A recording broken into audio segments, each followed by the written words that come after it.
Diving isn't just what we do. It's who we are. It's our passion, our craft, our way of life.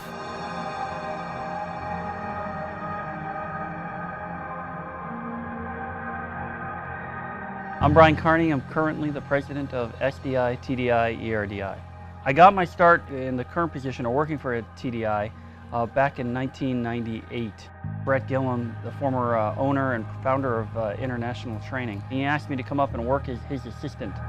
I formed the company in April of 1994, and I called the company Technical Diving International just because I thought it summed everything up very neatly.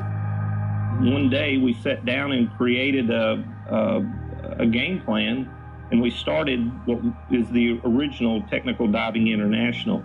It was kind of created on a napkin on my kitchen table.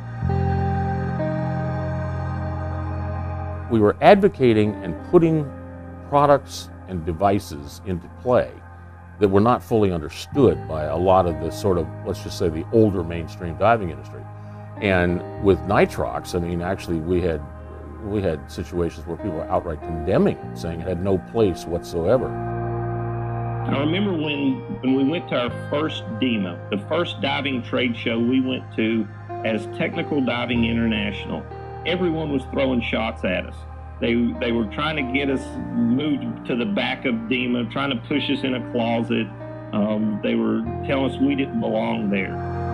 We started off with nobody, but by 1998, we had offices in 26 countries, and we had thousands of instructors, not to mention the tens of thousands of divers that were being certified. And so with that kind of growth and the revenue that was coming in, I knew the company was going to be successful. How big it would get, I wasn't sure. A lot of people have always asked me, why did you go from TDI to SDI, and what were the challenges that you had associated with that? Well, the challenges weren't that great actually, because we all had a vast experience in technical diving, and we just used that experience of developing that curriculum that way and made it easier. We've gone from SDI, what's that? SDI? Oh, I'm not doing anything with those guys. SDI, oh, that's that radical organization that does e-learning.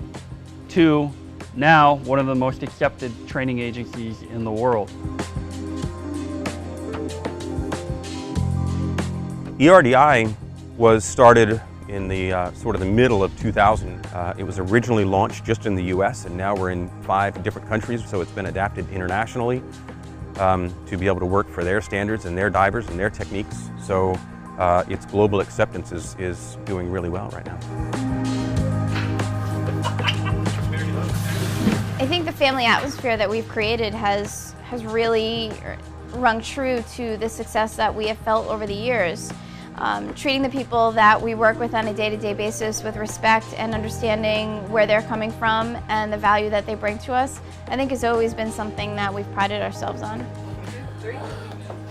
Our family dynamic as part of the organization really impacts the way people come to work.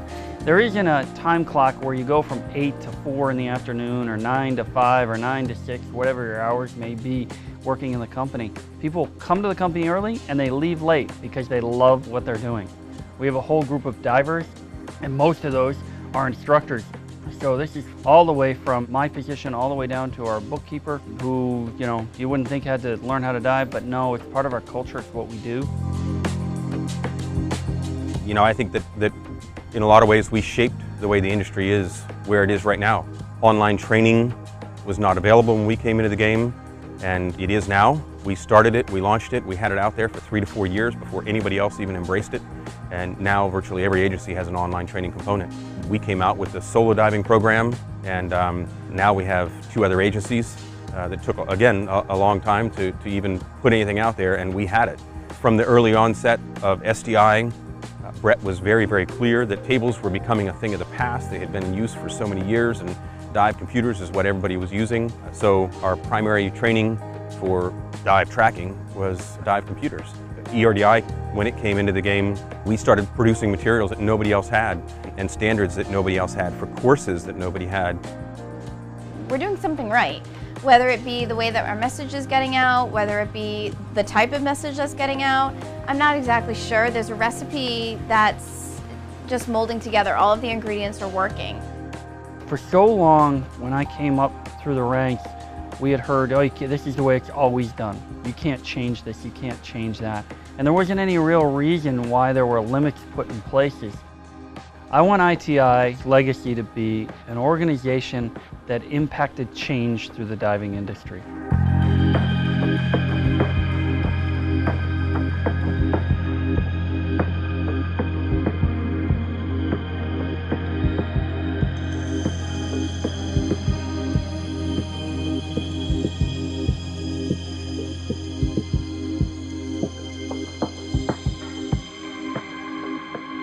Join our family. Be a part of the change.